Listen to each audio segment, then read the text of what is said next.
Alright, how's it going, everybody? It's your boy, Sandwhichpants here today. And, as you can see, the title of the stream, right here, is Psychiatry a Useless Field?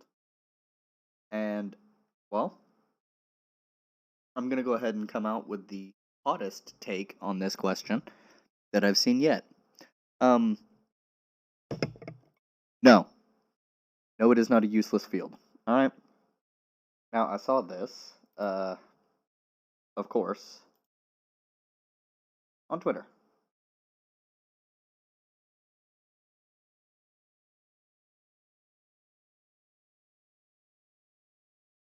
Now, don't go, harassing anyone on here. Anarchismus, who I do follow. See? Follow. I like Anarchismus, generally.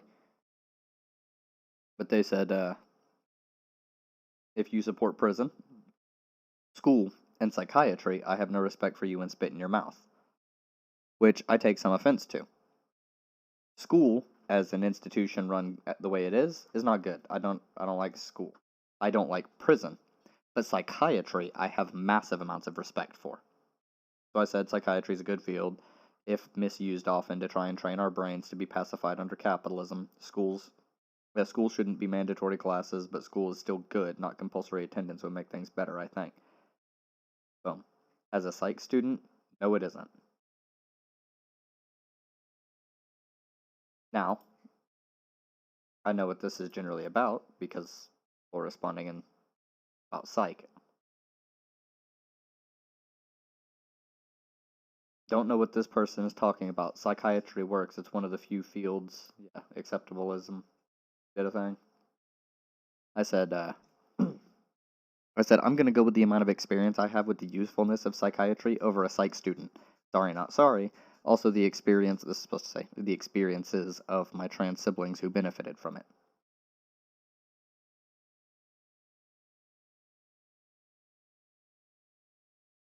And then this one's my favorite.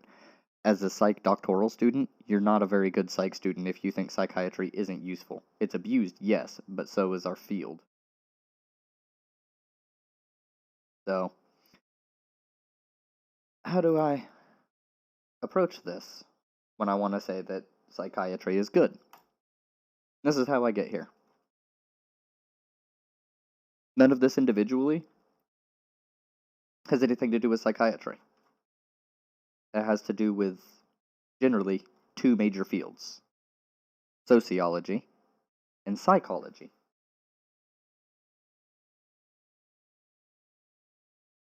Such as finding out biases.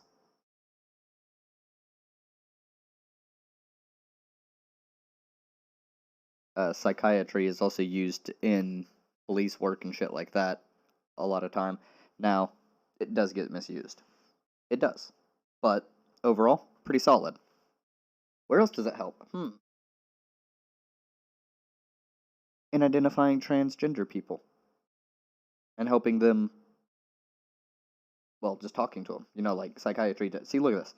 American Psychological Association, American Psychoanalytic Association, American College of Osteopathic Pediatricians, the United Health Service. So,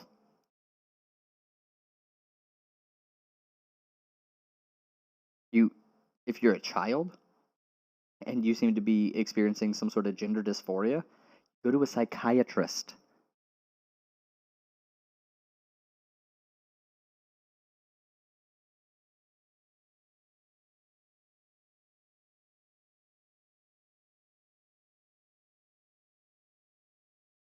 Where else can psychiatry hurt? Or help? People who do Holocaust denial need psychiatry and factual evidence. But they generally dismiss the evidence because they want to believe a thing. So psychiatry is probably a more useful tool.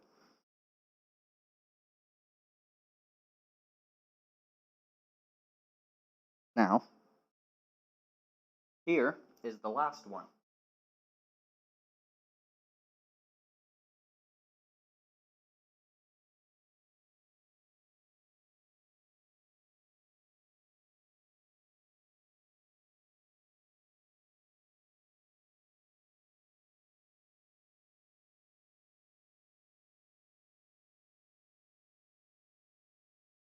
Academic sources. Research.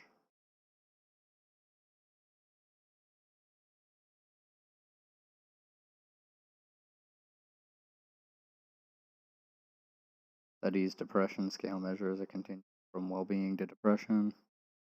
Depression and sleep quality in older adults. A meta-analysis. Like, look at this. This isn't even supposed to be a very long stream today. This is specifically going over where psychology helps and whether or not it's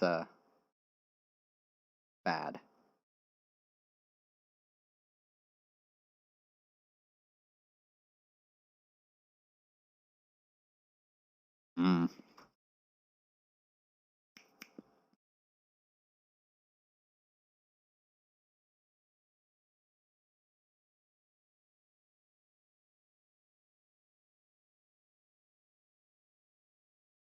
I got really hungry, by the way. So I'm also eating.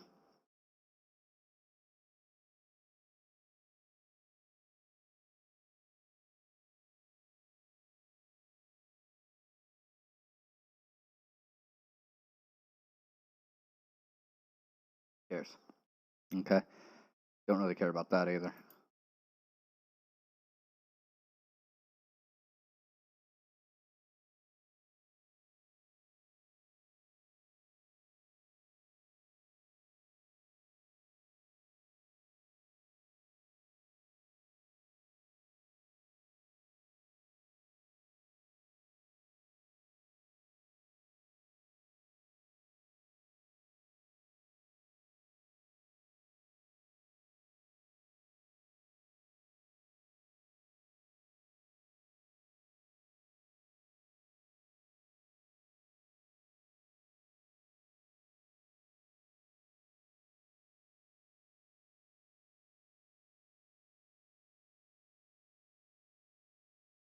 That's right.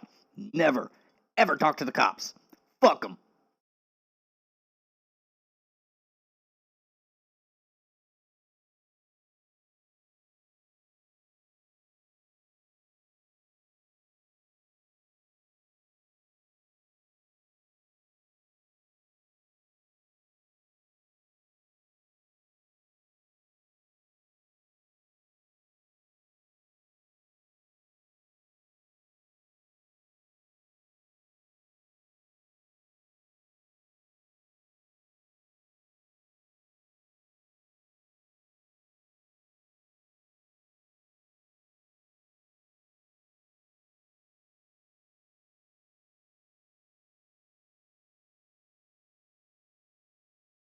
I completely forgot.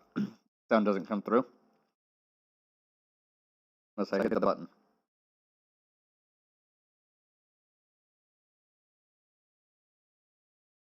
So, I'm gonna have to hit the button.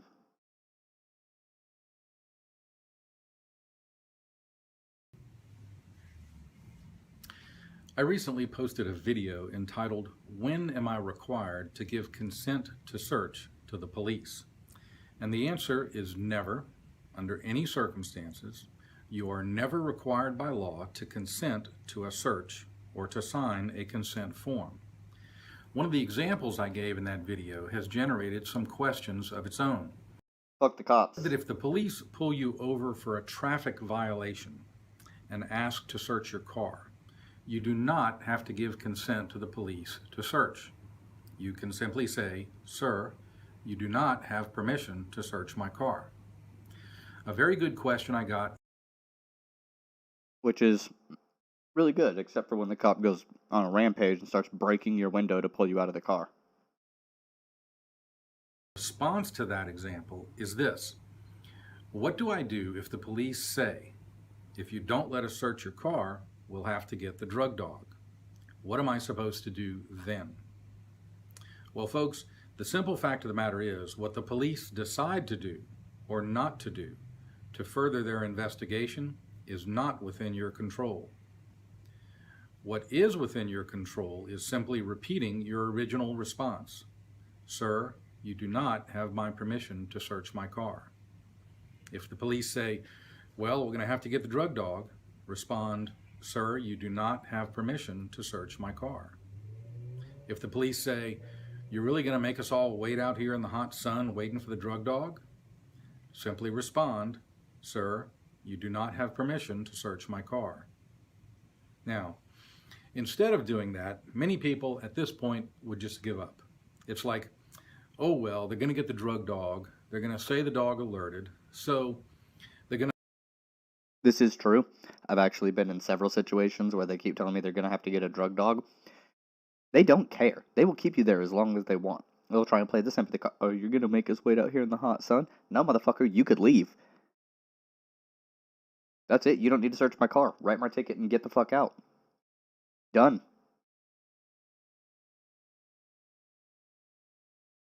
That simple. Super simple. I'm going to search my car no matter what I do. I might as well give up and just sign the consent to search. All those things I just said are true except the last thing. I might as well give up and sign the consent to search. That part is wrong. The law and the Constitution limit how and when the police can search you, your car, your bag, or your home. If during a search the police violate those limits, your lawyer can request that the evidence found in violation of the Constitution be thrown out of court. That's called the exclusionary rule. Evidence illegally obtained in violation of someone's constitutional right to be free from unreasonable searches and seizures can be excluded from court. That is both true and also super dope. Hello, chat. Oh, whoever it was left a little while back. Who was my concurrent, but my playback? You're still here. And I appreciate you. Up and consent to a search, you guarantee that any evidence found will be legal. You guarantee that it will be able to be used in court. So, in the example we started with, your mom was used in court. The traffic stop and the threat of a drug dog. What are some of the limitations the law and the Constitution apply to the police? Now, pay attention. This is the important part. If you remember nothing else from this video, remember this. Many people don't know this, but the law applies limitations on how long the police can detain someone under a variety of circumstances. Now, a detention is different from an arrest, first of all. When the police arrest you, they haul you off to jail. But when the police detain you, it's temporary. A detention can turn into an arrest, but the most common detention is the one we're talking about right now, and that's a traffic stop. You are detained when the officer pulls you over, and you are then free to go when he gives you your speeding ticket. Again, true, but also, fuck cops. There is no reason for any of the bullshit that they get to do. Alright? Keep that in mind at all times. Fuck the police. So, what are the limits on how long the police can detain someone? Well, in the case of a traffic stop, the Supreme Court of the United States has said that the police can only detain a motorist for as long as is reasonably necessary to issue the citation. If they detain you longer than that, the detention... Don't let them detain you longer. Don't let them do it. It's all bad. Is now in violation of the Constitution. Louisiana has even codified this rule into its own laws. Louisiana Code of Criminal Procedure, Article 215.1, paragraph D, as in Delta, states, during the detention of an alleged violator of any provision of the motor vehicle laws of this state, an officer may not detain a motorist for a period of time. I'm doing a little bit of sound check here. If my shit would work. I'm doing a little bit of sound check here. Okay, so it still does the echo if I have that on. That makes sense. I dislike that. Alright, well.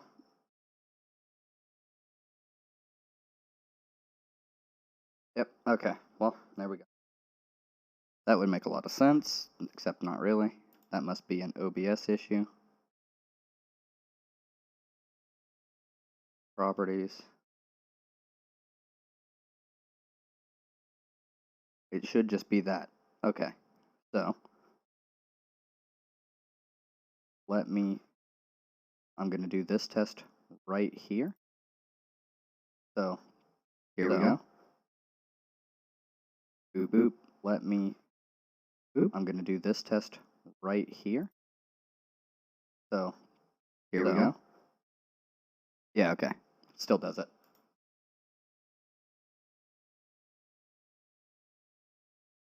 During a detention for a traffic ticket, an officer may not detain a motorist longer than is reasonably necessary to issue the ticket.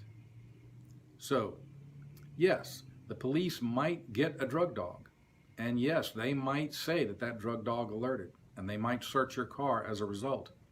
But if that process of getting the drug dog and having him do an open air sniff, bringing the drug dog from somewhere else to the scene, if that process takes longer than would have been reasonably necessary for the officer to just give you the traffic ticket, then the detention and the subsequent search are illegal, and any evidence found can be excluded from court.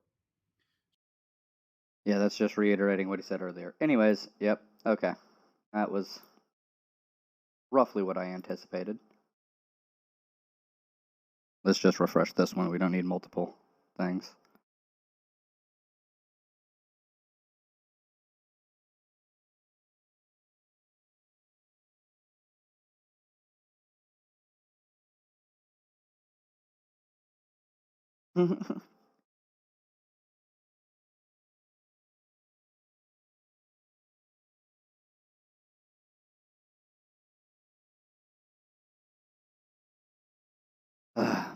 Okay, Marianne Williamson did get traded poorly by media when she was running. I actually like Marianne Williamson on a lot of issues.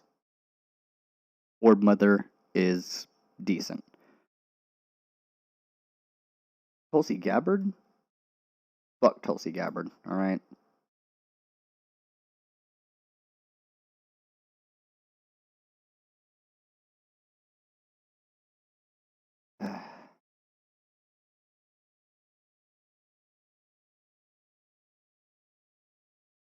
I don't need to watch this video. I was in this live stream for almost the whole time, watching. This, though.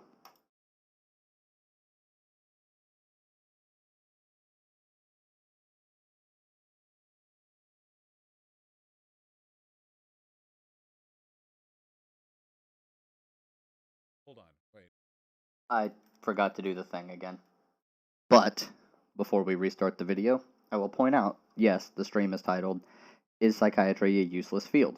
I've answered this already at the beginning. It wasn't very hard.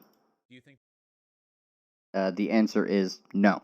And all I have to do is, literally, I can point to different places where it's been extraordinarily helpful, like helping people manage depression, dissociative identity disorders,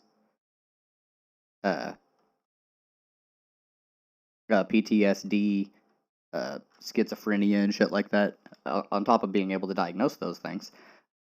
It's also helped with transgender people and helping them get the help that they need for, like, gender dysphoria and shit, so that they can get on puberty blockers or whatnot, because you're supposed to see, like, a medical professional and, like, child psychologist or child psychiatrist or whatever.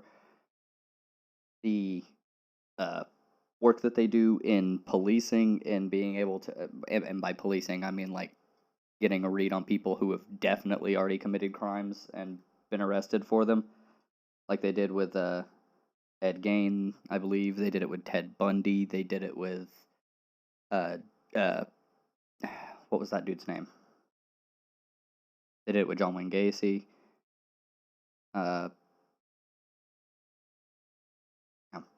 Damn, who was he? I don't remember the last guy's name that I was thinking of. But they did, Jeffrey Dahmer. They did it to Dahmer too. They psychoanalyze people like that. See if there's any like patterns or anything weird about them. Something that isn't that misfires in the brain or whatever. However that could be described. Think the U.S. should pay reparations to the Native Americans? Yes, more than you could ever fathom. Okay, we will all be taxed 100%. Unironically, yes. Wait, yeah, of course. Have you seen what reservations look like? Hold on, wait, just a second. U.S. reservation. Give me a good image, okay? No, U.S. reservation photos. Give me. It's just maps. U.S. reservation town? Can they even be called towns? Oh. I can't even find. Yeah.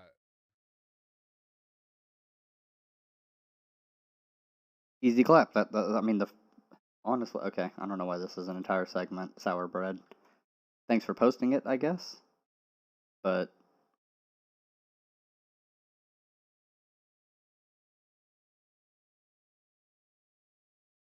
so tempted. I am very tempted, but I can't.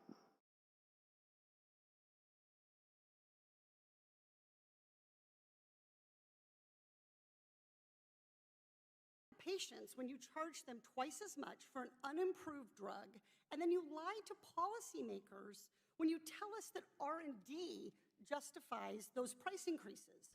Democratic Congresswoman Katie Porter once again did a fantastic job exposing the greed of a CEO. This time, Richard Gonzalez, the CEO of AbbVie, a big pharma company. Katie Porter, low key. She's not my favorite congresswoman or congressperson in general, but she's in the top 5. Katie Porter is wonderful. It honestly goes a tie between Ilhan Omar and AOC, Cori Bush, Katie Porter, and then Jamal Bowman. As far as like people that I think are good, those are the ones that I would consider my quote-unquote favorites. AbbVie, the makers of Humira, you may have heard of them. Lots of commercials. Even I've seen them in Canada. We don't have big pharma commercials, but when I see American stations, I see Humira. So she's going to go just completely in here, exposing his greed, and I'm going to get into more details after this clip in terms of just how badly he is screwing customers. First, check this out. Mr. Gonzalez, how much did AbbVie spend on litigation and settlements from 2013 to 2018? I don't have that number offhand. I won't be happy to give it to you. Okay, $1.6 billion, $2.45 billion on R&D, $1.6 billion in litigation and settlements. What about marketing and advertising? How much does AbbVie spend on that? Well, marketing and advertising, we spend about $4 billion a year. Yep, 4.7, $1 billion. How about executive compensation, 2013 to 2018? 2013 to 2018, it's probably on average about $60 million a year. Try 334 on for size. Now, Jesus fucking Christ! 60 or $70 million a year for executive pay. Try 300 million. What the fuck? Now, how much did AbbVie spend on stock buybacks and stock buybacks and dividends to enrich your shareholders from 2013 to 2018? Well, stock buybacks, if you actually look at just pure stock buybacks, it would be about $13 billion. Stock buybacks and dividends is the question, sir. Dividends, I'd have to come back with a number for that over that period of time. $50 billion. So, Mr. Gonzalez, you're spending all this money to make sure you make money rather than spending money to invest in, develop drugs, and help patients with affordable life-saving drugs. That is because That's all they care about. They don't give a fuck about anything else. This is capitalism. This right here is capitalism. Capitalism has even infested the wonderful field of psychiatry, as I was stating earlier. There is times that it gets misused and abused for the wrong purposes, but there are times, like when I was in therapy, my psychiatrist really did help. There was a lot that I needed to work through, and I was given the tools to do it. I'm still a leftist. Well, so is she. Also, I have both of my older siblings because they went to a psychiatrist for identifying their mental health issues, which turned out both of them are trans. My lovely siblings. Both much happier now. So you know that's cool. So I don't want to have any discourse. I don't want to see any Twitter discourse about psychiatry being a bad field. By the way, I know this doesn't have anything to do with the video, but actually it kind of does. Ways that psychiatry gets impacted is because of people like this CEO pushing drugs as solutions instead of actual solutions. I mean, yeah, for somebody with ADHD, you can give them Ritalin and they'll stop being super active. Or you could find out what tasks are interesting to them and set them on those tasks, and they will hyper focus and excel.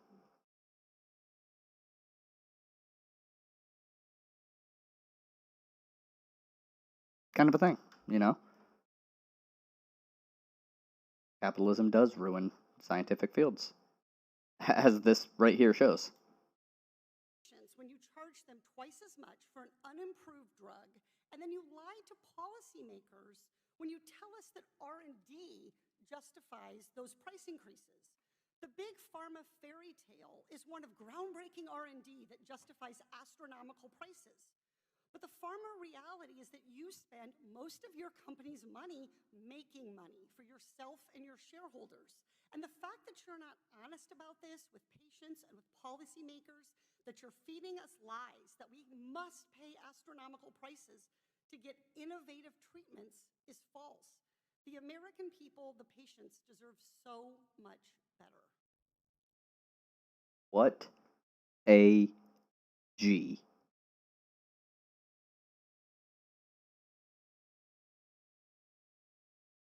Oh.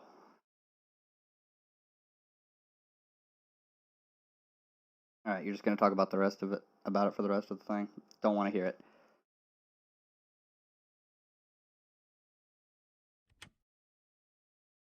This I definitely want to fucking hear about. What?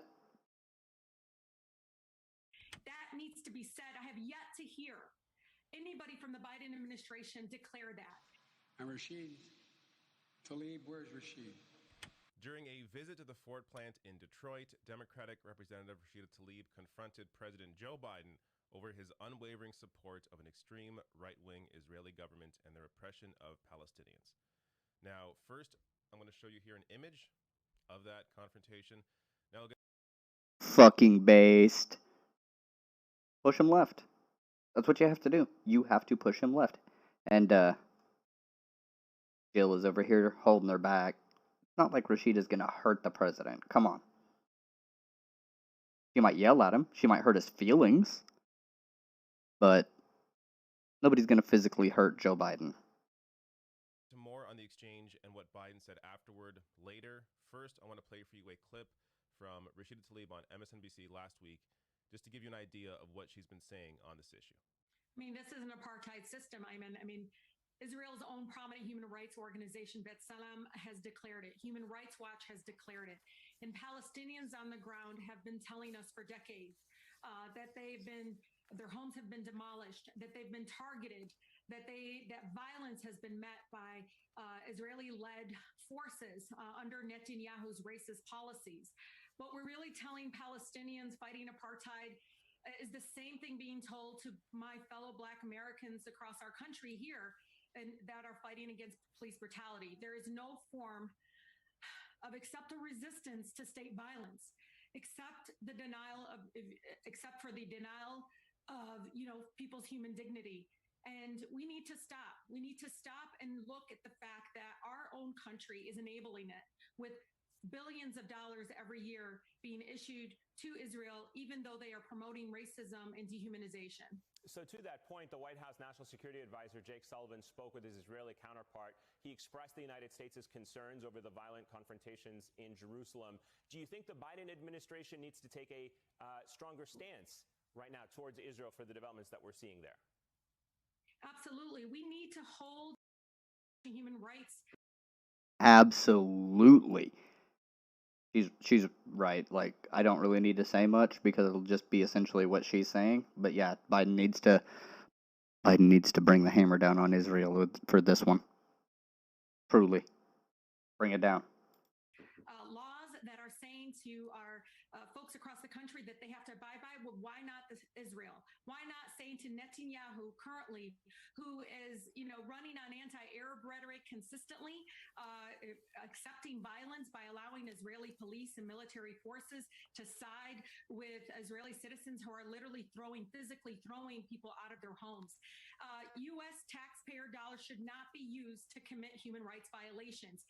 That needs to be said. I have yet to hear anybody from the Biden administration declare that our money will not be used to degrade, to dehumanize, and to kill or evict people out of their homes.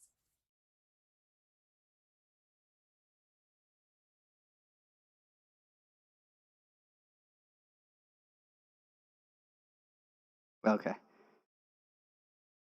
Again, she's right. Really should stop sending them money and weapons. As a matter of fact,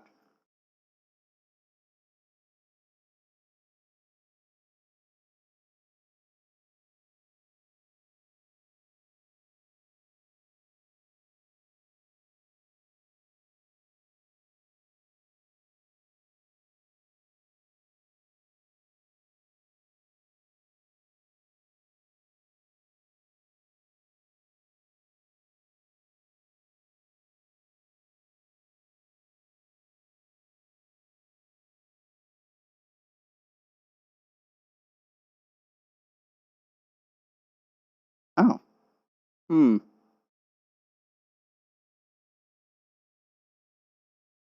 diamonds.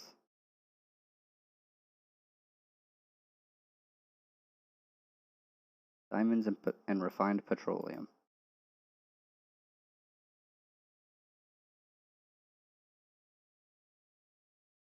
$18 billion to the U.S.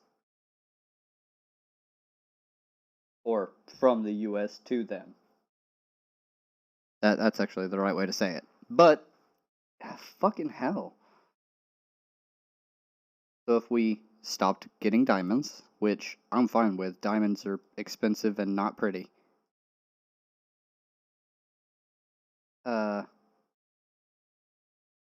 And refined petroleum, because fuck them, then we could cut out a good amount of money that we send over there.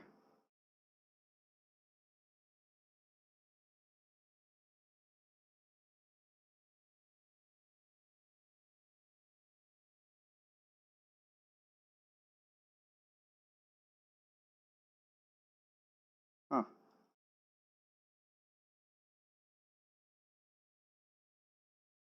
Very interesting.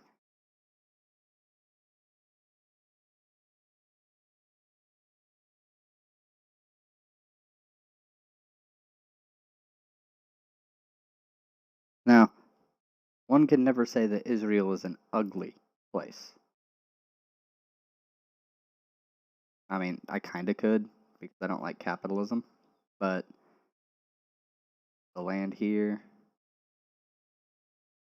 these, yeah, no, it's just ugly. They got crane here, crane here.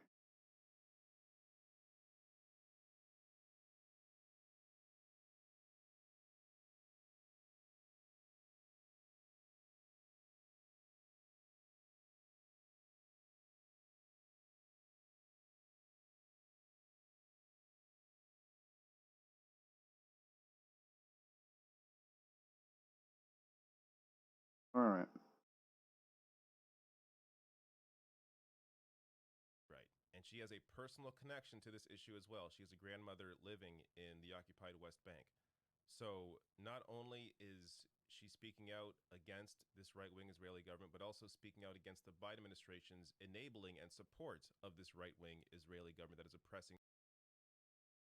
Understandable. Her grandmother lives there? Oh, no. So now let me get to this confrontation. So first, it wasn't like, Rashida Tlaib came out of nowhere and started yelling at Joe Biden. No. Joe Biden arrived in Detroit and was greeted by Rashida Tlaib and Debbie Dingell, as you'll see here in this video. And this is where the Debbie Dingell. Okay. I thought it might have been Jill, but I have no idea who Debbie Dingell is. confrontation began. So according to reports in the New York Times here, Ms. Tlaib told the president that the status quo was enabling more killing and that his policy of unconditional support for the Israeli government under Prime Minister Benjamin Netanyahu was not working, the aide said. Representative Debbie Dingell, Democrat of Michigan, whose district is home to the Ford F-150 factory that Mr. Biden was visiting and who also greeted him on his arrival, later said that the exchange on the tarmac was part of, quote, an important dialogue. It was very compassionate, honest discussion, she said in a brief interview, but the president doesn't deal with these kinds of issues in public, and he doesn't negotiate in public.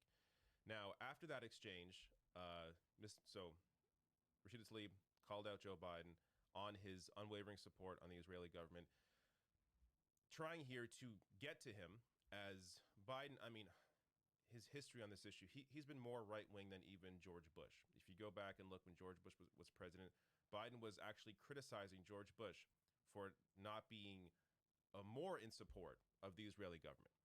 So Biden's history on this is horrible.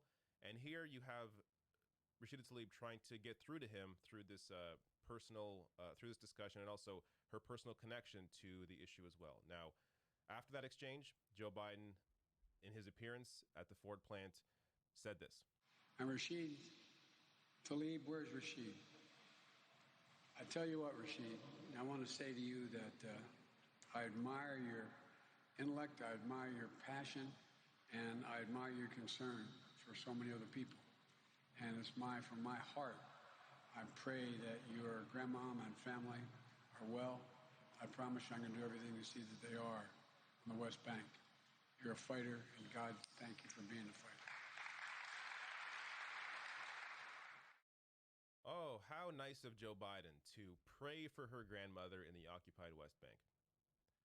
He is the president of the... Hold on now, David. Hold on.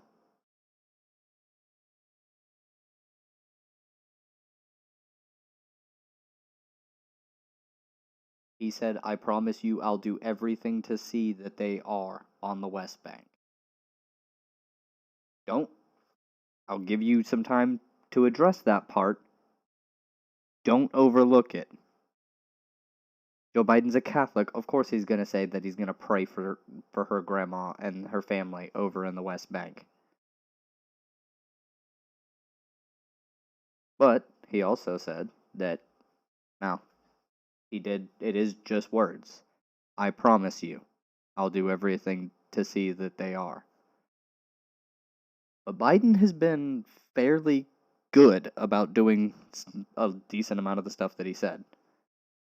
Not all of the big stuff that all the lefties were excited about, but a lot of the more subtle, low to the ground kind of stuff he's gotten through. And even some of the bigger stuff he's still pushing. He didn't give up on the $15 an hour minimum wage. He just can't do it himself.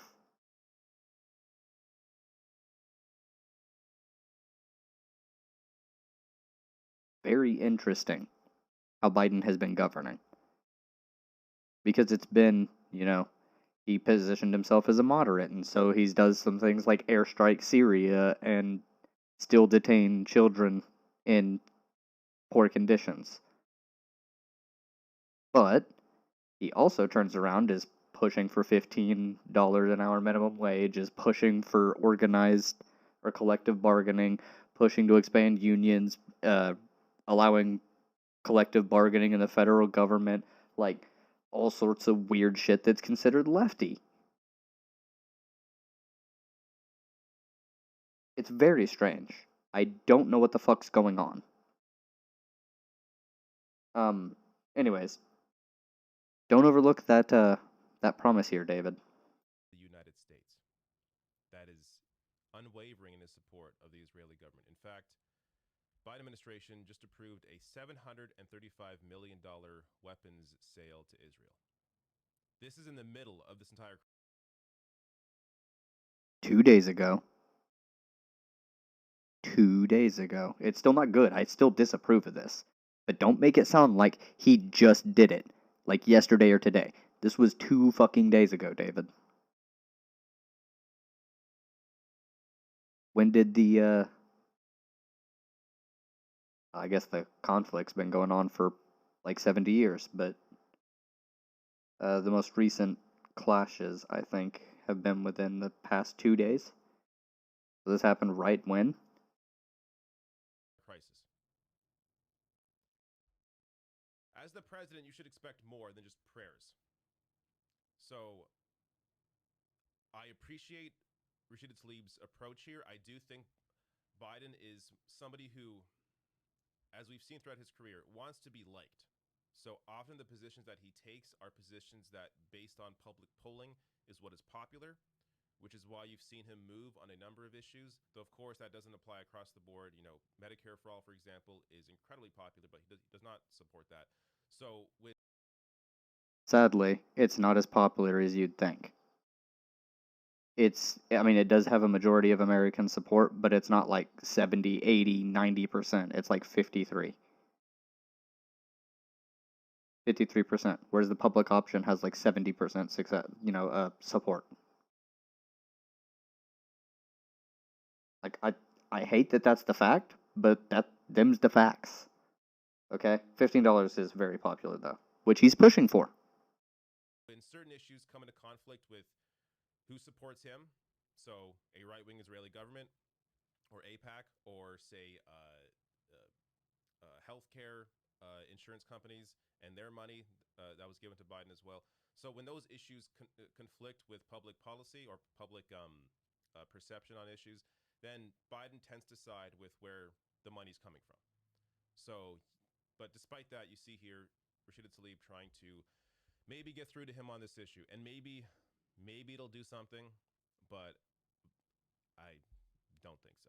Biden has just come out finally, at least vocally, in support of a ceasefire, yet through the UN Security Council still does not support a ceasefire, despite the fact that every other country does.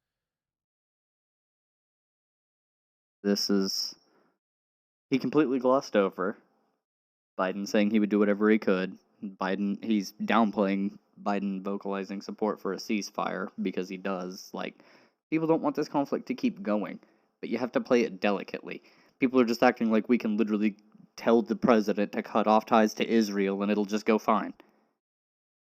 We can do some work on reducing our ties monetarily and sending them weapons and shit, but we literally don't have the, like, if we just cut off all our ties to Israel, it could be bad. Very bad. Now, fostering some animosity between Biden or the White House and Netanyahu and his administration specifically, I think that'd be okay. Because I truly think that Israel would be a lot better if they got rid of Netanyahu, if they had any actual left-wing groups. Not like Zionist lefties whose solution to the conflict is move the Palestinians, as opposed to the right wings kill the Palestinians. That seems to be what it's like.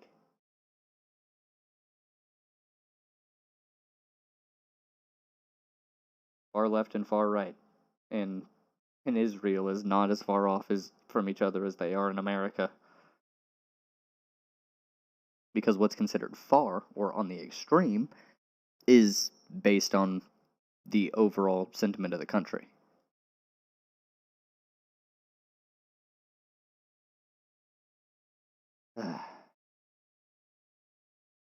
So it it's there is no clearer issue here. You have an immense amount of state violence from the Israeli government being instituted on the Palestinians. There is a clear disparity of power here. Palestinians living in an open-air prison in Gaza, they can't leave. Israel has the power to end this crisis by freeing them. Yet they refuse to do so, instead dropping bombs into a densely populated area of Gaza where there are 2 million people living. In fact, it is the most densely populated area in the entire planet is Gaza. And they're dropping bombs on buildings where people live. Yes, because they want to do an ethnic cleansing. A genocide. It's not a secret. People pretend it is, but it's really not.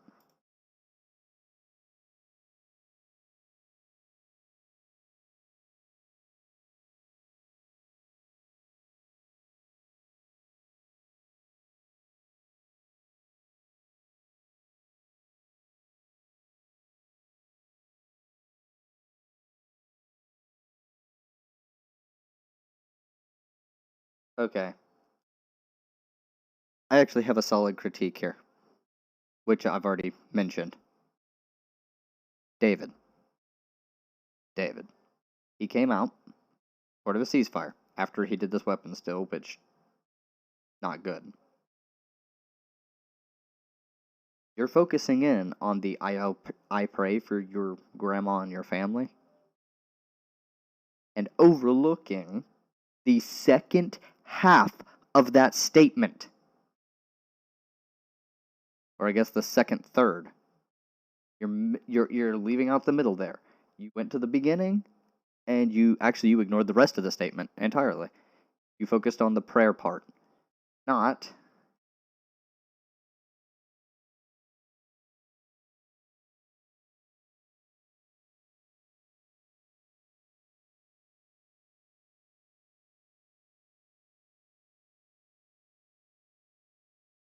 he focused on I pray for your grandma. I pray that your grandma and family are well.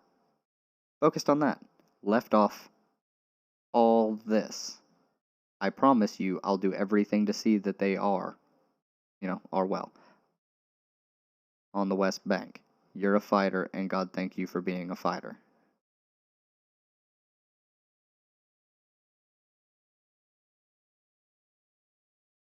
Might it be performative?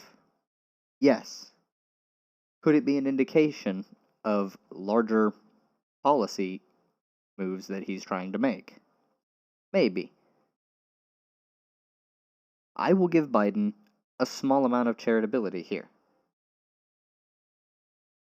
He's going to give some effort into seeing what he can do about easing the tensions in the area. He's still going to support Palestine, or not Palestine, he's still going to support Israel overall over Palestine, but he's going to try and use the leverage that the U.S. has in Israel, with Israel, to sway them a little bit less on the genocide thing, because the young kids don't like that, and he might want to be reelected.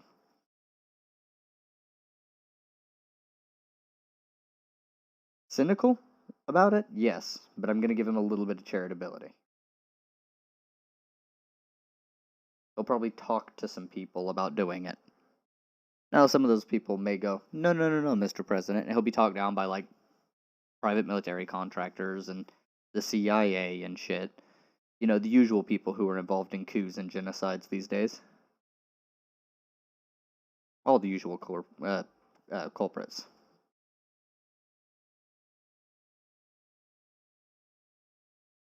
But I do have an issue with the way that he's ignoring that entire rest of the statement.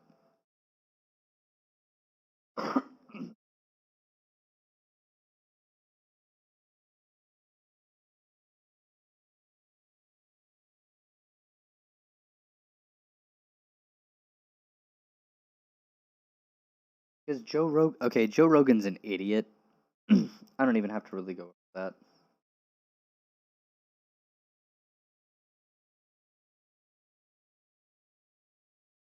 Yeah, that's good.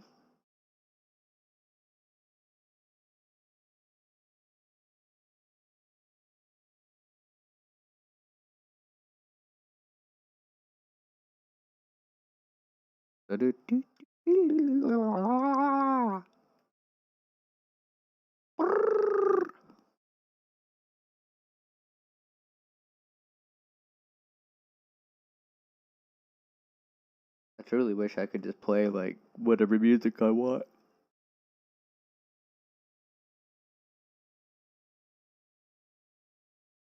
Okay,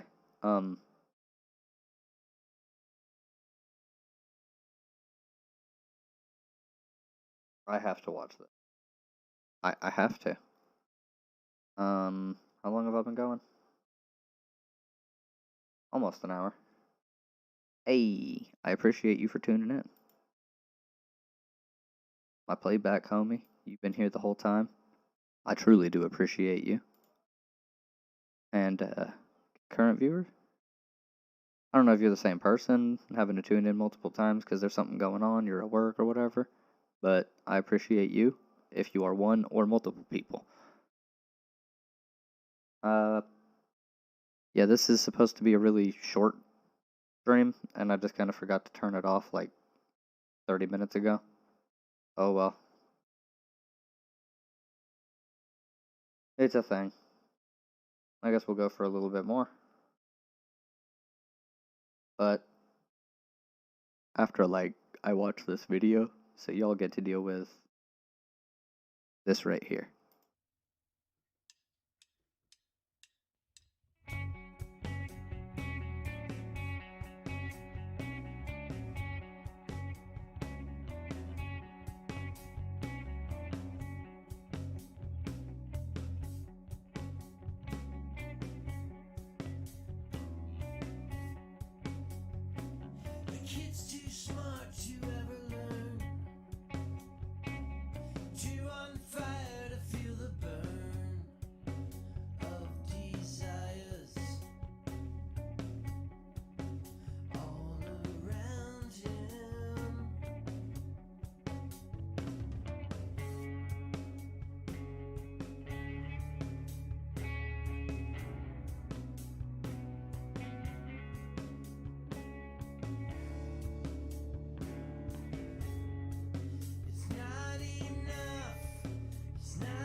Like, that shit was funny. Not even gonna lie.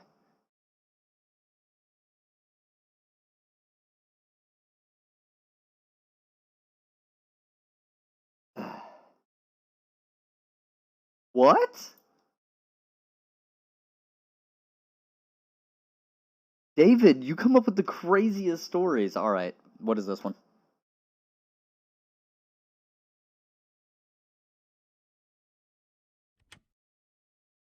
A Trump voter has been charged with killing his wife and then using her mail-in ballot to vote for Donald Trump.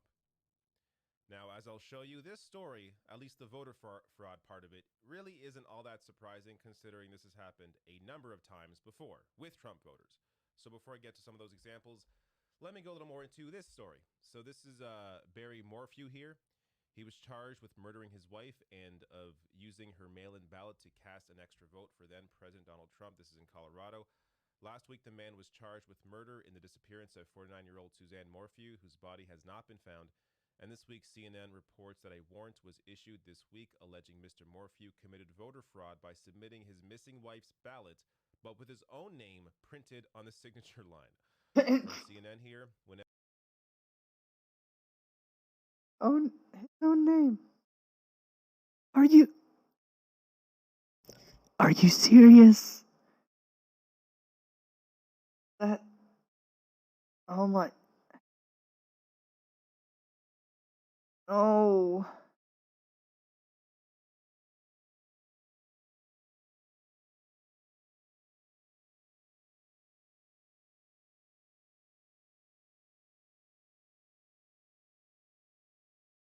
fucking God. That's not... Why? Why is it always fucking children trying to jump on my goddamn shit? Literal children. Get them away. I'm kidding. If you're a kid and you're watching, I mean, you shouldn't be if you're not old enough, or if your parents are like strict about censorship or whatever. Because, you know, I obviously don't filter myself on my channel. But at the same end, like, if I'm moving you left, sure, I'm down for that. I'll move you left, and that's about it. So, things to keep in mind. I am vulgar. You know, a little crass sometimes. And also, this story is fucking just, it's out there.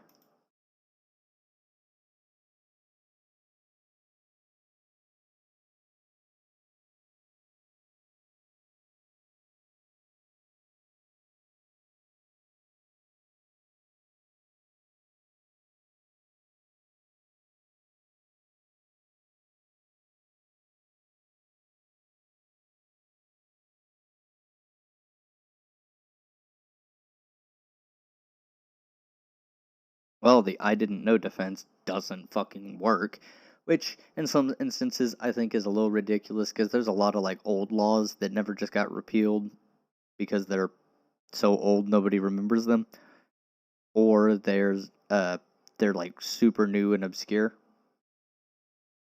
And there's a lot of fucking laws.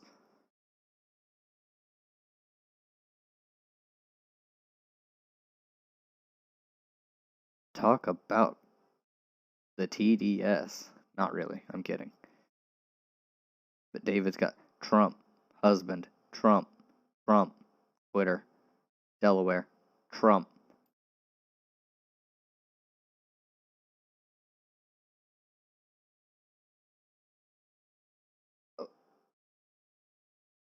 Anything else? Oh yeah, so he said he was just gonna give Trump another vote. I completely forgot that my thing was muted there. Sorry. Here. Big cheaters, big cheaters. So I got to vote twice, which makes you a cheater. Unfriggin' believable. Now, of course, if we go back to September, scary time, COVID cases all-time high, Donald Trump still president. Here he was saying, or encouraging people in North Carolina to vote twice, which New York Times points out is illegal. So I covered that back when it happened. Can you imagine? It's true, he did say to vote by mail and to go vote in person and see which one sticks.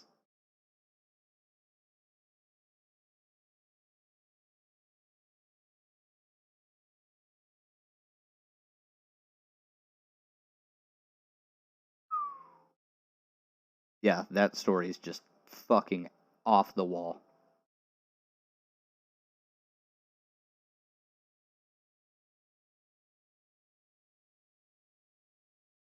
Of course they don't. They liked the racism and shit.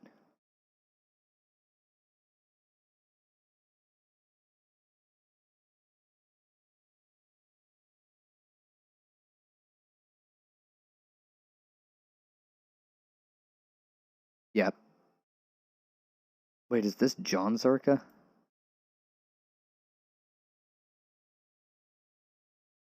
Yeah, that's John Zerka.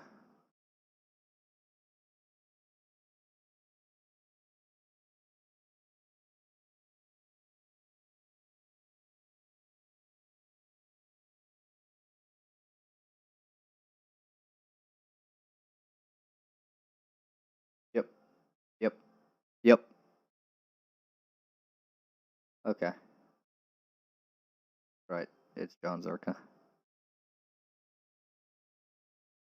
That's not spelled right. I have no idea who this is.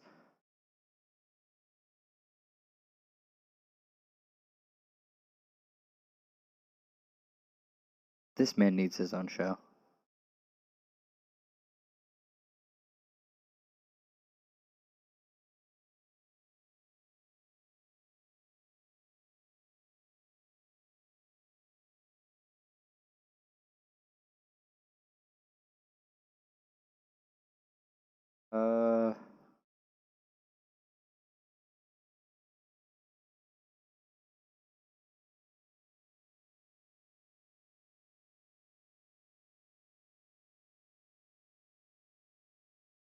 Oh yeah, Tanner's had a horrible fucking job.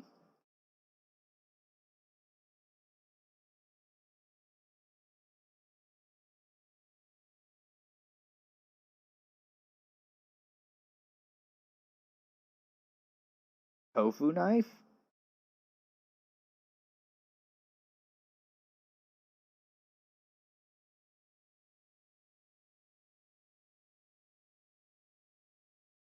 No, no, no, no. No, no, no.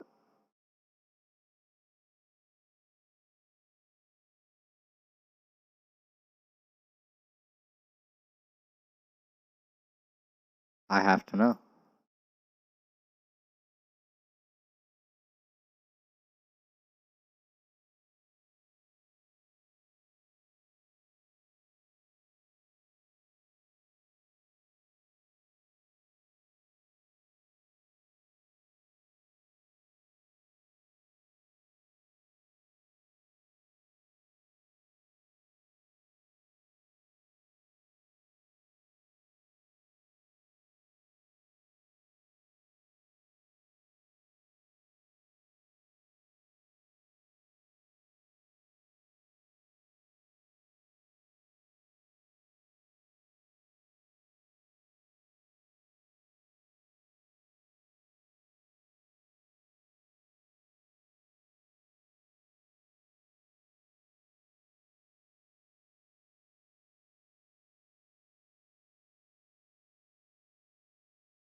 Okay.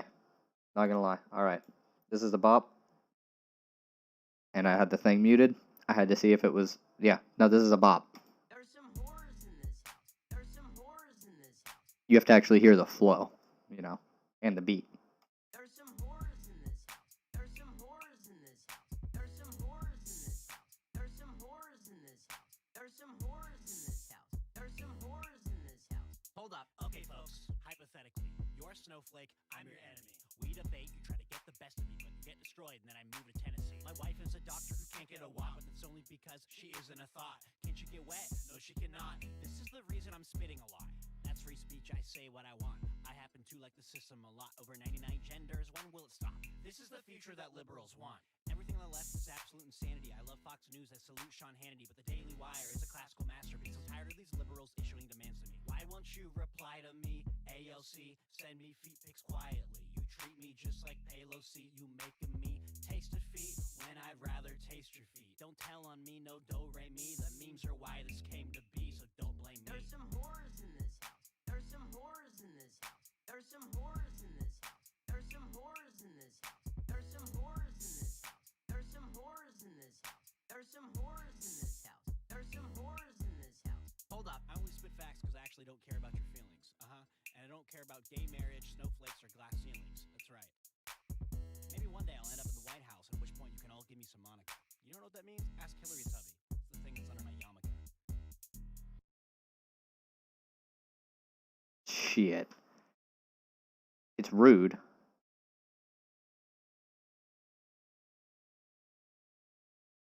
It's rude, but it flows. It's kind of a bop, and I hate it. Make your voice sound better. In the EQ zone.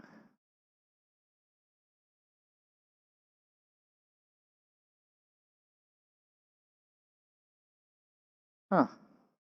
I may want to. Watch that later.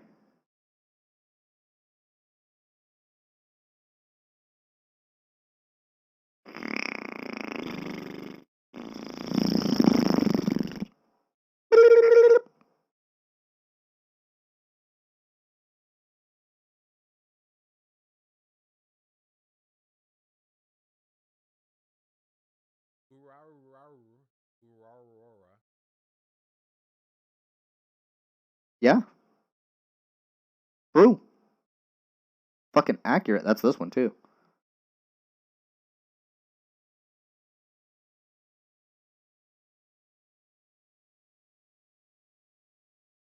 Wait.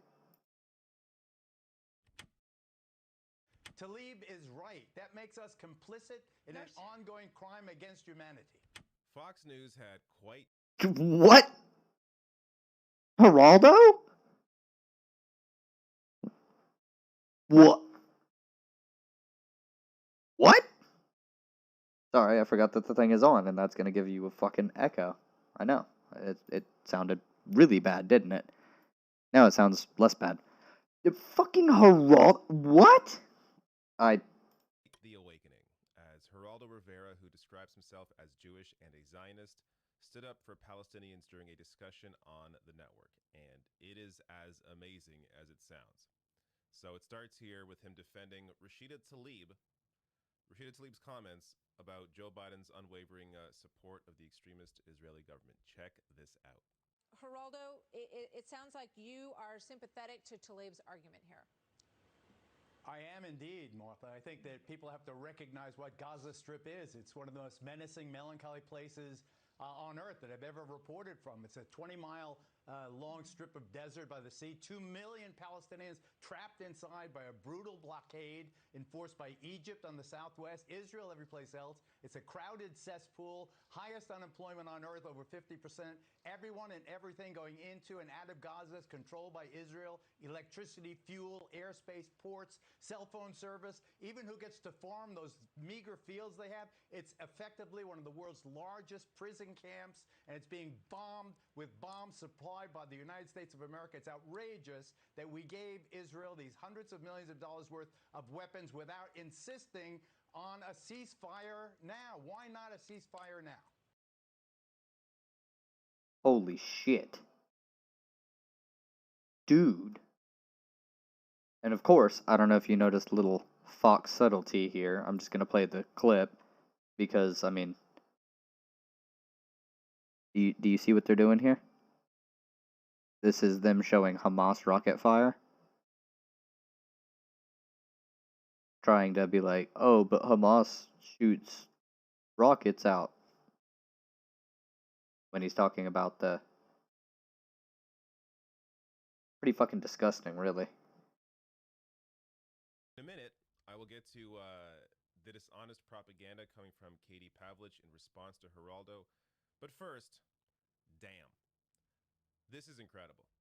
You rarely even hear this sort of breakdown on other cable networks like CNN or MSNBC. Now, they are getting better this time around as the tides are changing. People are recognizing the reality of what is happening, what has been happening to the Palestinians for decades at the hands of a extremist Israeli government. So public opinion is shifting. The media itself is shifting and recognizing that. And you have here maybe one of the biggest shifts where you have Fox News recognizing the reality, recognizing the oppression that Palestinians live under. Now, of course, this did not go without a response. So Katie Pavlich here, who, before I even get to this clip, I've described in the past as one of the dumbest people on television. Here she is back in 2019 claiming that more billionaires means less inequality. I will link to that video above and below on YouTube. Okay, based on just the headline, more billionaires means less inequality. If everybody became a billionaire, then yes, there would be less inequality. But I know that that's not what she was arguing. And I know she's very dumb.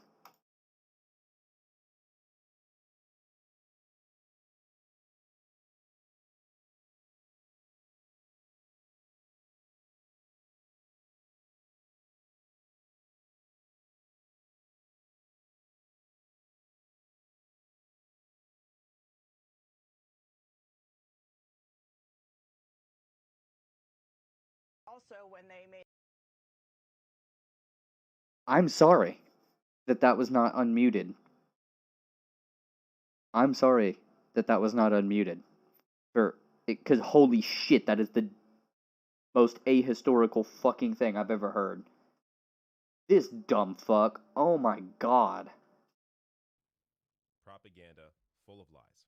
Well, first, I think it's important to go back in history for a moment and remind everybody that the Israelis gave the Palestinians the Gaza Strip in return for peace. And the only thing they've received since then are rockets, terrorist attacks, and kidnappings of innocent Israeli citizens. The Israelis gave the Palestinians the Gaza Strip. As if that entire region wasn't Palestinian controlled until the formation of Israel with the backing of 3 world superpowers. Not like they had much of a choice to allow it to exist in that area. They kinda got fucked. And they've been getting fucked. 70 years ago, the entire region was theirs, and now they have a 20-mile long strip in one area and like 80 square miles in another area. That's fucking it. For millions of people. Like, come on. Also, when they made that deal, gave them a number of greenhouses, which the Palestinians then burned, and that's why they don't have farming resources in the Gaza Strip. But going to the current situation, Geraldo asked the question about why not demand a ceasefire now. To ask for a ceasefire from the Israelis at this point in time, because Hamas rockets are continuing to be fired, is essentially asking the Israelis to stop defending themselves from terrorist attacks. It is Hamas who is firing on aid convoys trying to get into Gaza, not the Israelis at this time. And then the bigger question, Martha, what you're asking is, will President Biden side with the left side of his party? And he already has, effectively, because of these negotiations that are ongoing in Vienna. And I know this, though, Martha, and I want our audience to, the fact that the United States of America is providing Israel many of the weapons Israel is using today to kill Palestinian civilians without even demanding a ceasefire. Tlaib is right. That makes us complicit in an ongoing crime against humanity. He pushes and pushes. No, he doesn't push back hard enough, in my opinion. Because what that lady said is, let's just say it's critically brain dead. She has no brain. She is absolutely perfect for Fox News because all she knows how to do is read the words on page and regurgitate. No thought process. Everything she's saying is off of a script. She's just reading words. Somebody's in her fucking ear feeding her answers, and that's what she's like, well, that was brain dead. Well, they gave them the Gaza Strip. Oh, you mean they stole everything except Gaza? Which they would have done too, and they're trying to do today, just slowly, because they got some condemnation back in the day. Be like, hey, you can't just, like, go genociding people like that. So they went, oh, I can't genocide people like this? Well, let's try it a different fucking way. So, absolutely disgusting.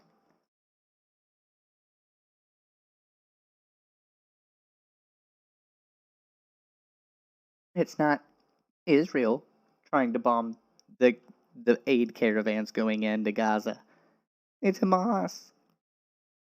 No, anything that's going into Gaza is monitored by Israel and is probably bombed by Israel. Hamas wants people to help Palestine. That's why they're there. They're not good. They are a right-wing group. They shouldn't be in power. I did an entire segment on this one, like, a little while back, but Hamas doesn't want to, like, bomb things that are supposed to be coming to help them. Amazing. I still continue to be shocked at the amount of knowledge being shared here on Fox News, but this is... Okay, so he's not going to go over the Geraldo thing anymore. And that's what I tuned in for. I am honestly shocked at that one. Geraldo, what the fuck? Geraldo, what the fuck, dude? Didn't expect that. Wow.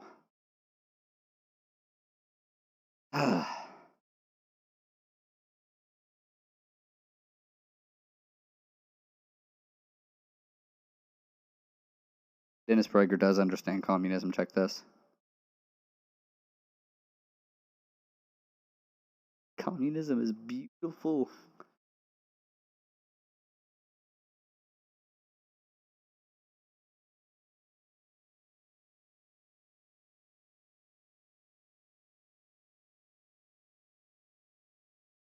Fuck you, Justin Trudeau. I wish I could read that.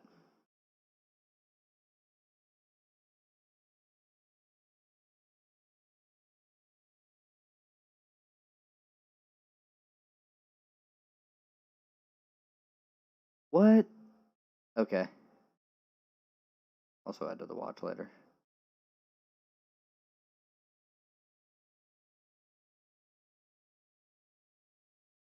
I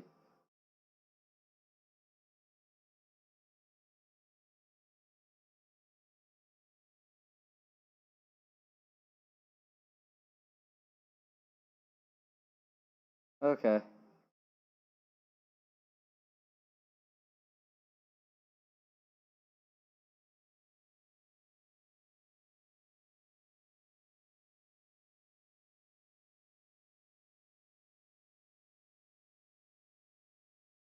So much has been going on, everybody.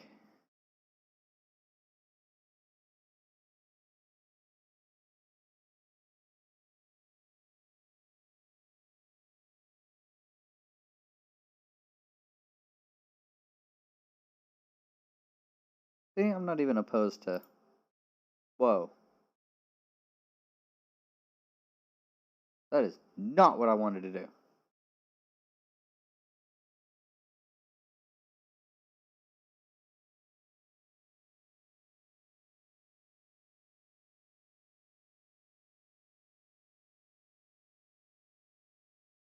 Alright, there's literally nothing I want to go. Alright, that's done. Okay, you know what I like, guys?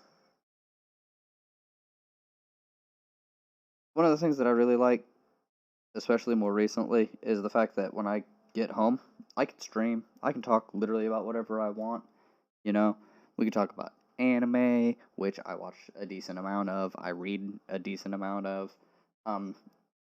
We could talk about video games. We could talk about music. We can go over politics and news and blah blah blah blah blah.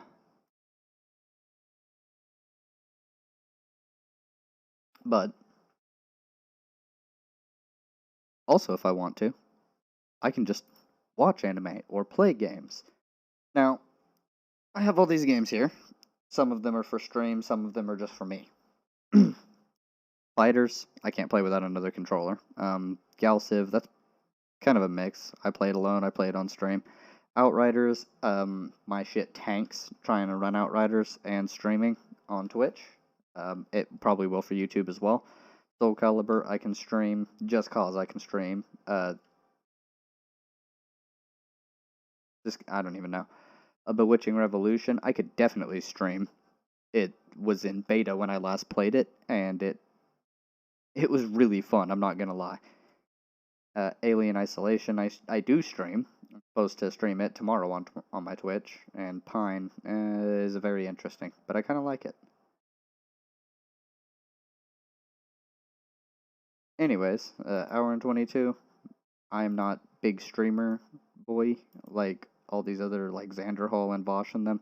I don't stream like that. I don't have the time or energy to stream like that most days, so I generally stream for about 2 hours, if that. Sometimes it's 45 minutes. I don't even give, you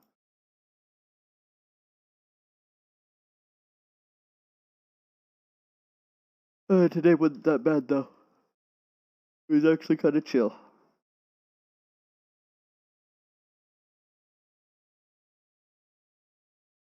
However, it's about time to get on my video game. I'll say, yeah, we'll go for about 5 more minutes, okay? About 5 more minutes. So, let's just do a recap. Oh, thanks for the like. I appreciate you so much.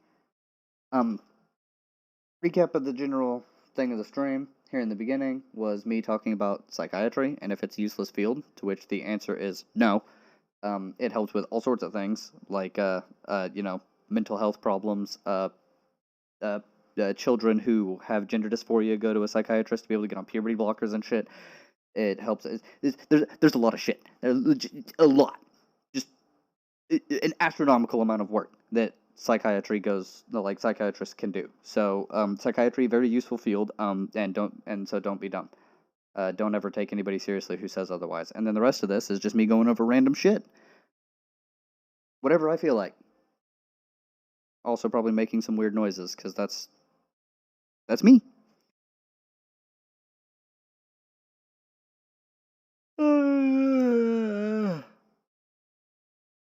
I've been sitting too long. I usually take a break about every hour, because I have back problems. And so sitting for too long generally hurts. But I do it for y'all. I push through for y'all. Because the people who are here to watch me are here to fucking watch me.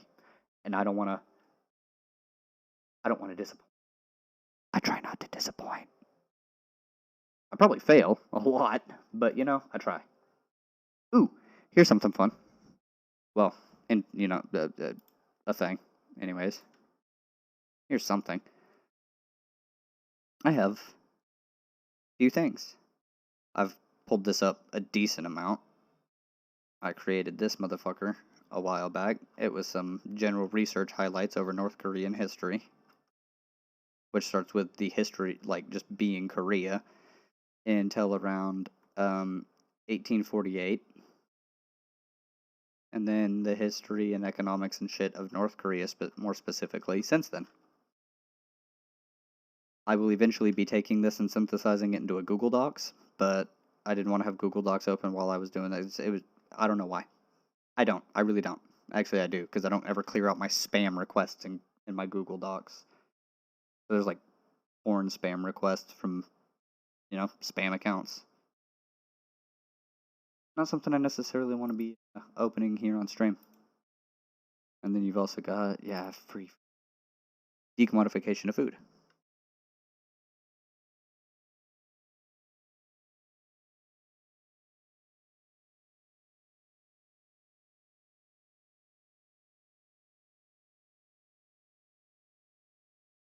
This one's really easy, because U.S. food waste is roughly 30 to 40% of our food supply.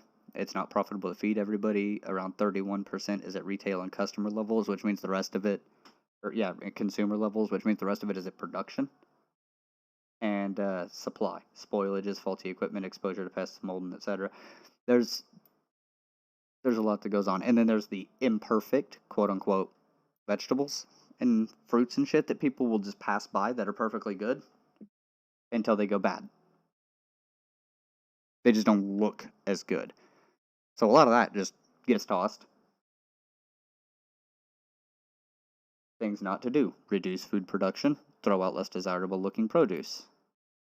Things to do. Feed hungry people. Make food free. Feed animals. Compost excess and spoiled foods not fit to share or eat. And then have taxes pay for food production instead of markets. Have states pay grocery store employees for stocking items and keeping inventory. And then make food free, put some limits on high demand items. If there's stuff that's just going to be going real quick, you put limits on it. Like, hey, you can only get like 3 of these.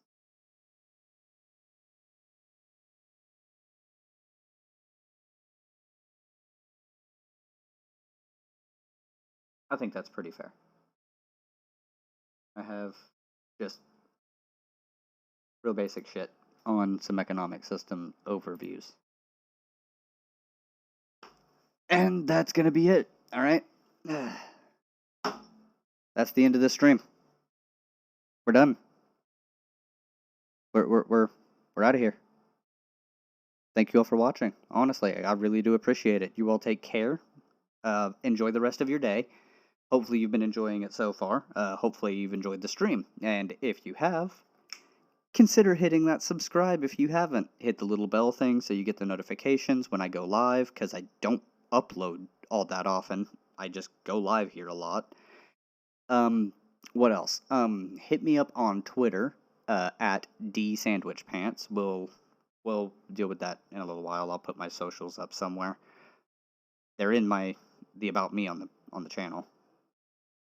And yeah, again, go take care of yourselves. Enjoy the rest of your day. I truly do appreciate you having tuned in.